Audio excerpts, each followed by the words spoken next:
let's come out and come back to a more interactive mode from pause from us and ask you what's like, I don't know, most people probably haven't meditated in that much. I get that. So I'd said, intrepid people would come today to this class. But anybody want to comment on the experience of that before we go on to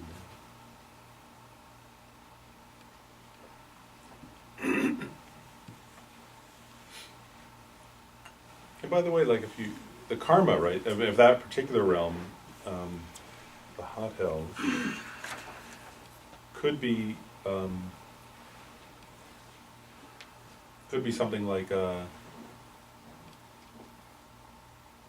you think of that suffering, right, boiled alive, ordering in a seafood restaurant. The lobsters are like walking around in their tank, and then you say, oh, that looks good, I'll have lobster. And because you ordered it, right, somebody threw that lobster into a boiling thing. That's an example, that's an example that's sometimes given. Is like, or what's the word, what else do people order, like, where they're cooked alive, like clams or those kinds of, what's called seafood. Like, so because you ordered something else, right, like you said, and you see how you could do that with so little, it's like, it could seem so normal.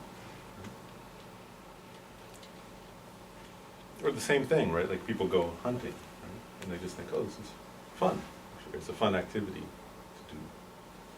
And they just think, oh, this must be fun today, let's do that. Right? And it's like, I'm just saying, like, that kind of, so the point is, it's like, and we might think, oh, I don't ever, like, you may or may not have ordered those things in this life, right? But for sure in past lives, right, we've done things like that in this life and past life. And that's why they say, like, so the thing, if we think, Pabon Rinpoche says that, right?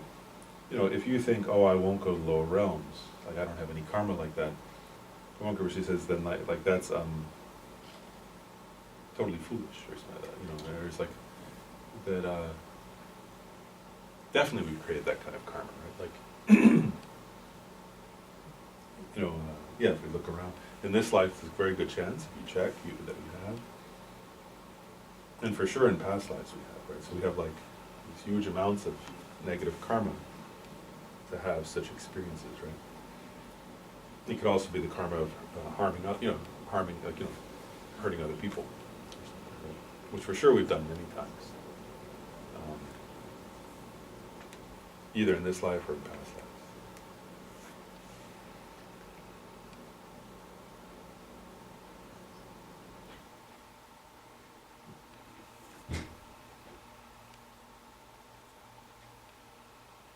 And so part of the idea, I just want to say, like, is to really feel that sense of, oh my goodness, that could really happen. Like tonight I could be, that's what Lama Zopa Rinpoche says, actually. He says the goal in this meditation is to actually feel, oh, right now I'm in this realm, but tonight I could be in hell. Like, and when we go to bed, like you might think that, oh, tomorrow I may wake up human, or I may wake up finding myself in some hell realm. And what Lama Zopa Rinpoche says is actually, it's interesting. What he says, which is what the other Lama, he's the one who talked to this first, but other Lamas say the same thing in all different traditions. What they say is, if you think that way, like, like we want to practice Dharma, but then like we get distracted, or we want to practice Dharma, but then like other things come along. And we sort of like, oh well, so I practiced for 10 minutes or something like that. Like, but then I was busy, the phone rang, or I had to check my email, or somebody had a really cool Facebook post, so I had to cut short my session or something. What the Lamas are saying is, if you meditate like this enough, right, that you feel, wow, that could be tomorrow, that could be tonight. Like, then the intensity of your focus on practice and on compassion becomes very intense, right? Like, where if you were going to do some negative action, right, it's like, I don't have time for that. Oh my goodness, if I knew I were going to live 1,000,000 years and never have to suffer again, fine. But if I know that's like my existential situation, then I have to meditate on bodhicitta or on emptiness or on the path now, right? Not later. And I have to do karmic purification now, not later. And I have to like create extensive merit now, not later. You know what I mean? Because it's like, that's the protection from that, right? Karma. In other words, your own cultivating, because what's the best way to not go to lower realms, right? Meditation on bodhicitta, meditation on emptiness, those kinds of things, right? So you feel everything else is meaningless compared to that then. So that's part of the, I'm getting at, that's the idea. That's why I say it's like kind of extreme though, in a way. Like from our cultural point of view, you'd say, well, that's extreme, meditate for a little while, or watch a good movie, or, like, that'd be our cultural norm, right? But, the cultural norm of bodhisattvas is different. Their norm is intense focus on what's positive, and avoiding the negatives. Anyway, I'm just pointing out it's a very different, the goal is different. It creates a different intensity to the person's Dharma practice. So I'm just pointing out the goal. But did anybody have questions? I'm sure you already covered this, but I guess I so think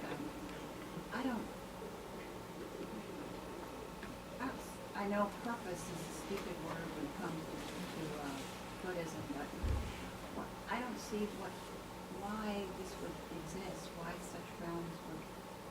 I mean, I could see it as a motivation when we're here, and our Buddhists, and it's in a way it's in other traditions too. It's kind of these descriptions are similar, yeah.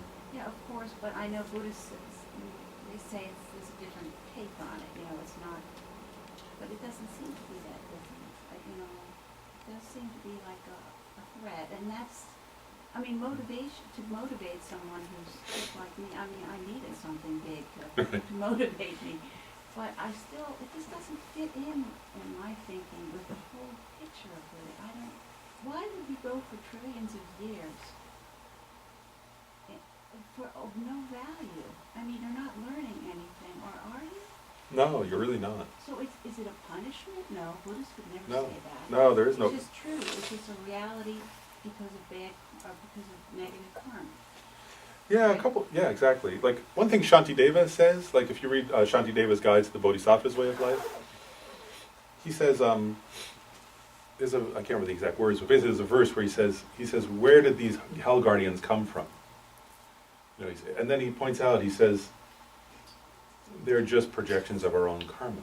Like, in other words, they're like dreams. In other words, they're not even, there's nobody there. Like, in other words, it's just like a nightmare. It's like, there's nobody there tormenting us. It's our own karmic projection, in a sense. So it's not even real. It's like, except that it's a real experience. Except that we experience it, or beings experience it.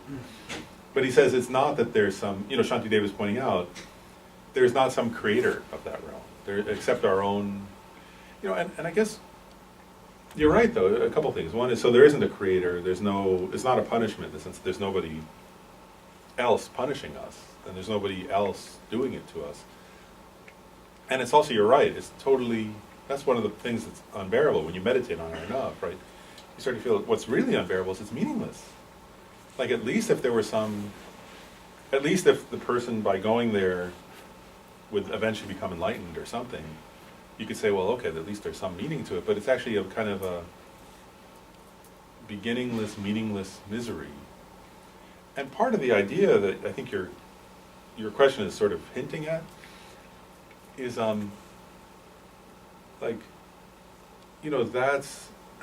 if one really gets what you're saying, I think, is the meaninglessness of it, and the meaningless misery of that. If one really starts to feel that, there's this, I think that's part of what gives rise to the sense of renunciation of samsara, actually. The sense of, like, who wants to continue in a meaningless cycle of suffering? If you look at the Buddha's teaching, that the six realms, the sort of wheel of life, right, with the Lord of Death, is holding that circle, and there's the wheel of life, and the hells are in the bottom, and there's the other realms, right, in that picture. Like, that's a picture of a meaningless wheel, right? It's like this meaningless cycle of suffering, of, that has nobody created it except ignorance. It's created by ignorance, right? That's what, if you look at that wheel of life, what that wheel of life, that was the Buddha's original, the Buddha taught that, right? What he was saying was that all of samsara, including the hell realms, they're actually just created by our own ignorance. And then and if you look at the 12 links of dependent origination, like, right, so basically, it's put it simply, right? So our ignorance gives rise to the mental afflictions, right, which give rise to actions. And then when we act based on ignorance and mental afflictions, we create every imaginable kind of suffering. And one thing I'll say too, so you're right, it's totally meaningless. You don't learn anything from it. That's samsara in a sense, right? And if one really meditates on that, there's this feeling of, I have to get free from, it's like I have to get free from this prison of that. And then one other point I was just going to make in relation to what you said is I was going to say this,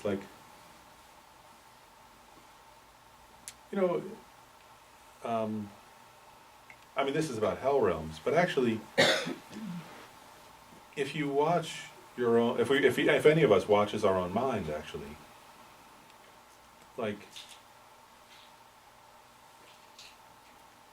this is how our minds work. In other words, this is an extreme version, right? Hell is these hells are the most extreme versions, but, Shanti Deva, I just said, right, points out the hell guardians aren't real, right? They're sort of our they're our karmic projections. But we create this all the time on our planet, right? We do that as human beings, where we're in a better realm. It's unbelievable. Sometimes it's just unbelievable what we do, right? If you look at it doesn't. I was going to give an example of war or something like that. But even if you just think of in a house, if you look at they're just human beings, right? And they're just together. Right? They're just human beings sitting around together, and we're human. We have we have soft skin and brains that work, right? And actually, if you think of it, just think of an ordinary couple, right? Who are happy on their wedding day, and then when they're totally miserable, at the worst point before, if you've ever I'm a psychologist, sometimes I see people when they're going through that really, where this word, they hate each other. Right? Sometimes you see people over the kid, they're fighting over their kids or something, right? That was the person who they're looking at the person who they on a wedding day thought, oh, they're so beautiful, right? And now they hate that person, right? And they feel they want to they each feel the other is torturing them, actually, right? It's this. They're suddenly the person who they on their wedding day thought were so beautiful, then they feel that person is the hell torturer. I'm just using it as a metaphor for a moment, right?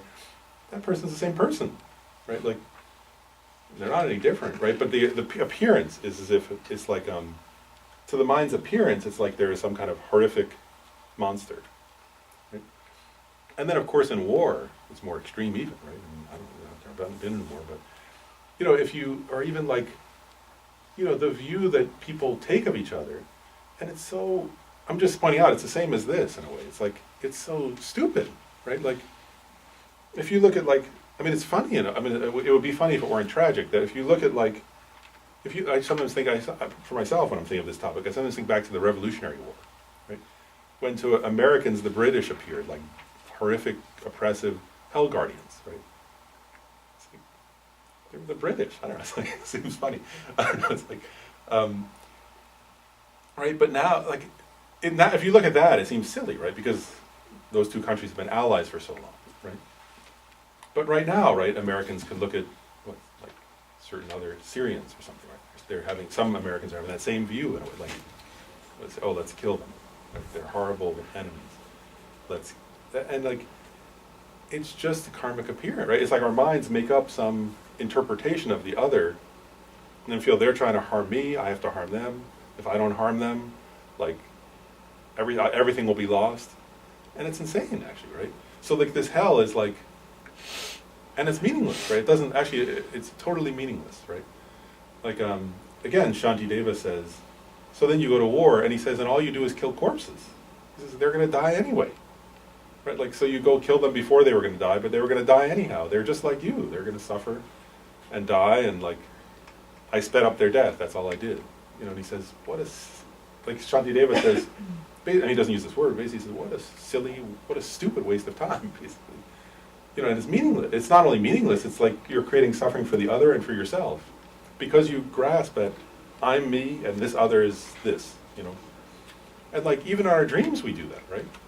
Like in our dreams we make up, like, it's weird actually, like if you're having a bad dream, right? There's this sense of I and then this other, and this other's upsetting me or harming me or something, right? And you can be angry at them or you can be afraid of them or something. And it's just a dream. There is no other there. It's just your own, it's another aspect of your own consciousness, right? So the point is that you're totally right. It's meaningless. It has and nobody creates it. Nobody is torturing, there's no external. It's just the nature, like if we let anger, for example, or hatred or desire or whatever the mental state is, if we let those things grow wild in our mind, they create the most horrific appearances. And if we don't let those things grow in our mind, then those appearances never arise. Like, it's very strange in a way, right? If the person doesn't have any hatred, doesn't have any craving, doesn't have any jealousy, right, then what appears to that person's mind is just peaceful.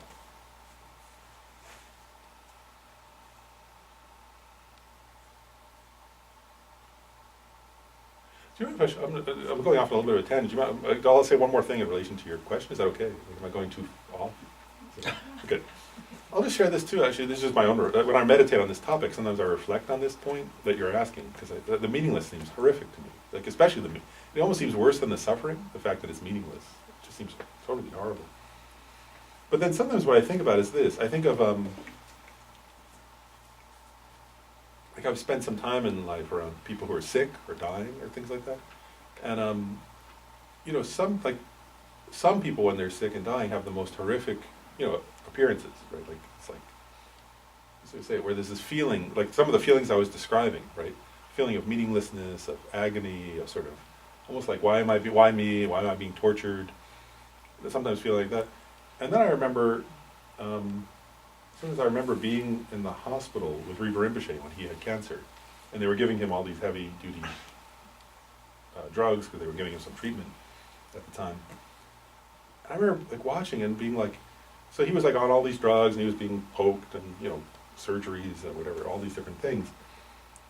And like, he kept, either he looked just peaceful, or he would be saying things like, oh, what's like Guru Rinpoche doing here? Oh, look, there's, like he would have these appearances of Buddhas. That was his natural, like when he was sort of delirious and in pain and all that, he wasn't experiencing, what he was saying was like, oh, like, I didn't know that Padmasambhava and Shakyamuni Buddha were coming. Let's make offerings. Like, that's what he'd be saying in his delirium. Like, why don't you have some offerings here? Look, they're right there. And I was like, oh, wow. And he was in like Fair Oaks Hospital. It wasn't someplace sacred or someplace particularly holy. All of his appearances were of enlightened beings or of love. Either he would see other people and there was a sense of love, or he would sort of look up in the sky and see enlightened beings. And my point is, I was like, oh wow, like your mind creates, like in other words, his mind was creating what's his internal, like what that person's internal reality is, that's how things appear. So one person's having a nightmare, like the person in the next room would be having a nightmare, right? And he was seeing Shakyamuni Buddha floating in space, like, or something. I was like, oh wow, it's just like the karma you create produces a different appearance. His karma was pure, so there was no negative appearance that could arise, because he didn't have that inside of him.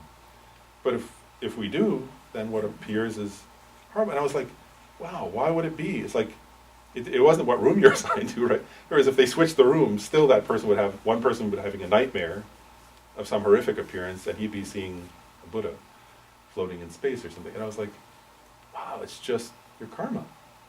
All it is your mind. Like, and by karma, I don't mean like sometimes karma even could imply like what you were saying, like people could think or feel like it's like somebody else judging. But like from watching that, like watching the person with the nightmare and watching him, I was like, no, it's just your mind. Like, because karma is what's there, right? It's like what's in your, It's what's inside of you, or it's what your potentials are. It's what you cultivated, in a sense. You know. But does that answer the question? I don't know. Like, you're right though. It's totally meaningless, and that's horrible. Yeah. I don't know how to phrase. I guess that he was seeing the Buddhas that he saw, and they really do exist, and everybody sees something different. How do they explain? Everybody can't be right, but everybody can be wrong. So how do you explain the fact that these beings do exist, but I'm not phrasing the question right. It doesn't seem to work. I mean, they really do exist, but everybody sees something different, so in a sense everybody's wrong. But That's an interesting does point. that, what, You know, I guess from a Buddhist point of view, one thing to answer I don't know if this fully answers your question, but actually, like, you know, from a Buddhist point of view, let's say it, even grasping at the Buddha as, what's the word? Sometimes they say truly existent or inherent. The Buddhas do exist, of course. But to grasp at the Buddha as if the Buddha were somehow independently existent is also wrong. Whereas what they say actually is that the Buddha appears, you know, so like, take the example I just gave, right? There was an appearance, right, and then a label. Oh, that's Guru Rinpoche or something, right? But actually the Buddha himself in the Diamond Cutter Sutra, the Vajra Cutter Sutra said, those who saw by my form did see me, knew me not. The Buddha is the Dharmakaya. So in a sense, there is what they're saying. What the Buddha was saying was the only ultimate truth is emptiness. It's the lack of truth, the lack of inherent existence, the lack of independent existence. So in that sense, according to Buddhism, you can say it this way: all appearances are provisional, or they're not ultimate truth. They're conventional. So the ultimate truth is never any given appearance. Actually, those appearances are conventionally valid. It's not that they don't exist at all, but the ultimate truth is not.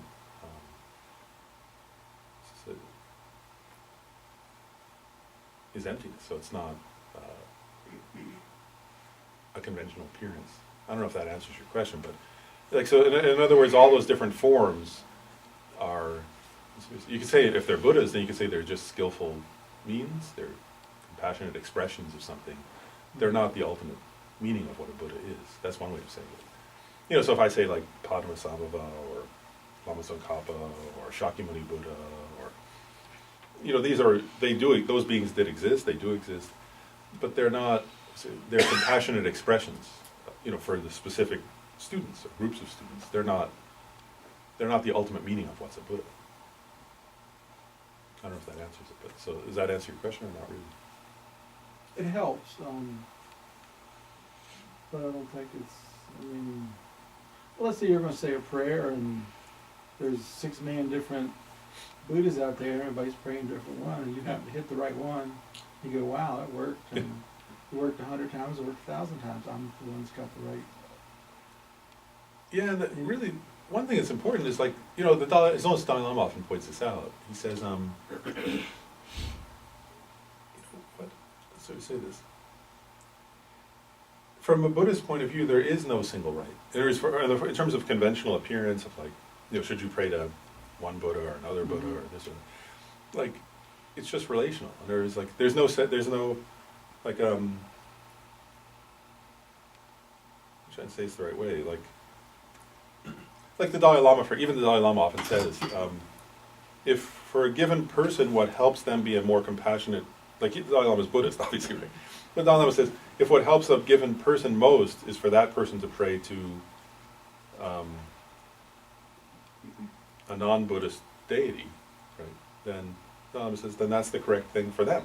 It's not like it's because the issue is what helps the person become a better human being and become a more compassionate person. So the Buddhist view isn't like everybody should pray to Shakyamuni Buddha, actually. that's not really the Buddhist stance. And you know, the Buddhist view is whatever helps the person to become more patient, more kind, more loving, more, you know, at that point in their life, that's what actually they should. That's the appearance that matters. So there isn't an idea in Buddhism that, like, what's to say, that everybody should do any one thing, actually. You know, and even all those different Buddhas, like there's the idea is that they just manifest because different beings have different dispositions or something. So for one person with a certain disposition, you know, like a green female Buddha is most effective. For somebody else, a blue male Buddha is more effective. And there's not some idea in Buddhism that one's better than the other. It's a relational thing. It's like whatever helps that person at that time. And they say actually a Buddha can manifest as, you know, the Buddha can manifest in these beautiful forms, or a Buddha can manifest as like a sick. There's a famous story where the Buddha manifested as a sick dog. Maitreya Buddha manifested, because that was what would help that student the most at that time. So there's not some idea that there's an ultimate final form or something that that's the right one and all others are wrong. That's not Buddhism doesn't say that. It's not really. So there's that, I don't know. Buddhism would be against that idea in that sense. Okay. But certain things do exist, I mean, like truth and Yeah. compassion and kindness, and Yeah, those I have exist. no doubts that, I mean, that's an absolute. Right. I No, mean, those exist, of course. Yeah.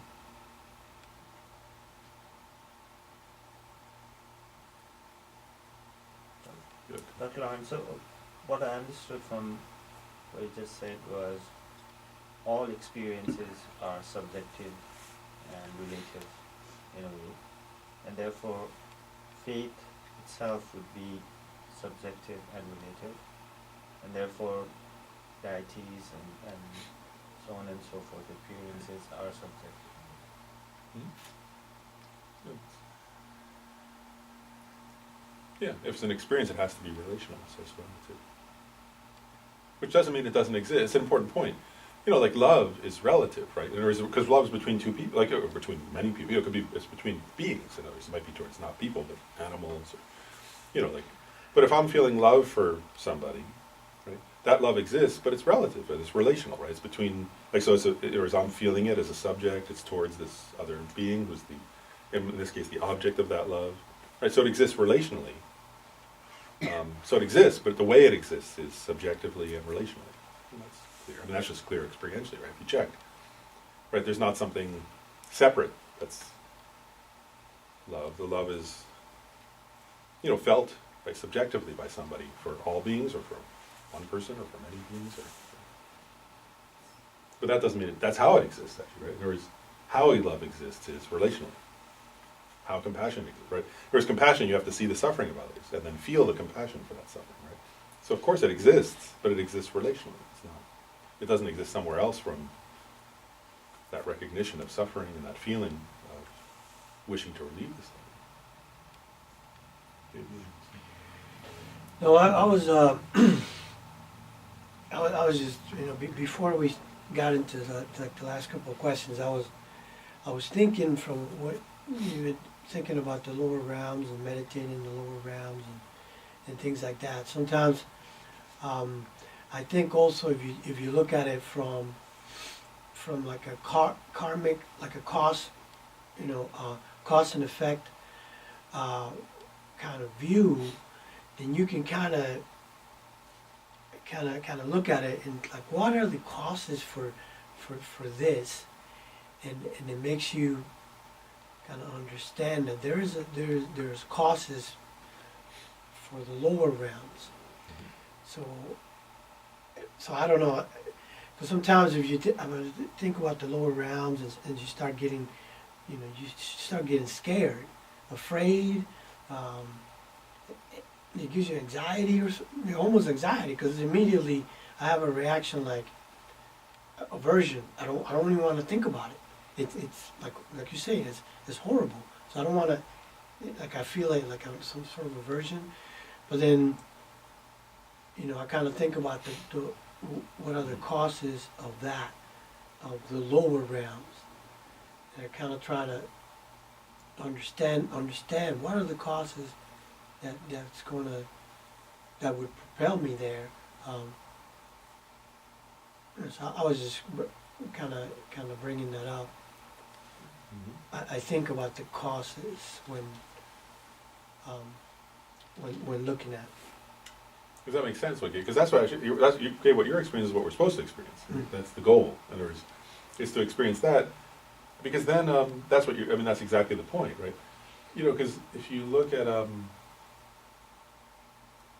how, like, for example, really great practitioners or others and so on, right? Like, of course for themselves, but also for others, right? Like, it's interesting, like, I sometimes think that, like, when I'm around, like, lamas, like, because that's how they're looking at it, I think, is what you're saying, right? Like, so to them, like, I just start to notice that, like, what seems horrible to ordinary people doesn't seem horrible to them. What seems horrible to them is when people are creating the causes for the lower realms, right? Like, so, like, like, when they see people doing something that's harming others, it's like, because they see that person's creating the cause for this, right? And it's, like, so horrific to them, actually, right? They see a person walking around, like, in a human body, but if the person's doing actions like this, they see, oh, they're creating the cause for that. And it's like unbearable compassion arises. And sometimes you can intervene, sometimes you can't say anything, because the person will only make more bad karma if you tell them that. There's the many people, if you say, oh, you're creating karma for that, they would just get mad at you, so you can't do anything. But yeah, it's It gives you the awareness, though. It gives you certain awareness about your actions. Like every day, I might be creating the causes for that. Like I might be doing it, just like you talked about the lobster example and things like that. It's like I don't know. It's hard for you to become like too analytical and be like, oh, I'm not gonna do this. Not like that, but sort of like it gives you an awareness. Like, be careful. Don't do this. Whereas if you were not aware before, because you didn't think about it much, then you just right away you do it. Someone hurt you, you're gonna hurt them back. It's like automatic reaction. Right, but if you meditate on the hell realms, then your hand goes like this. Right. That's right. what you're getting, because you would be afraid to hurt somebody else. Right. Because it's harming them and harming you. And even an insect, right? If we get to the one about the what's it called? Crushing hell, right? And then if you have the impulse to step on an insect, you start to feel, I couldn't step on it. Part of it might be empathy for the insect, but it's also like, I don't want to create that reality. I don't want to create a reality where beings get crushed, where beings want to crush each other, because that's horrific, right? Like, that level of disregard for another. Ordinarily, right? That's what I'm giving an example. An ordinary person is normally, if they see an insect in their house, they step on it. Right? If you're not Buddhist, many people do that, right? But, like, part of this teaching on the hell realms is, like, it's getting to your point, right? Like, that's meaningless, right? It's like a meaningless stuff, right? If you think that's a sentient being, right? They don't want to be stepped on, right? Like, any more than I do, right? And you start to feel that, like, do I want to create a reality where the normal expression is beings get crushed by each other? Because that's a version of a hell. That's creating a cause for a hell, right? Happily stepping. Like, I remember as a kid that, before I learned it, that was normal. It was like, oh, good, you got it. Something like that, right? Somebody would say, like, oh, cool, you stepped on it. Oh, good job. And you would feel happy. Like, and there would be no sense of, wow, like, that's a sentient being that didn't want to be stepped on. That felt, like, what does it feel like to get stepped on? Right?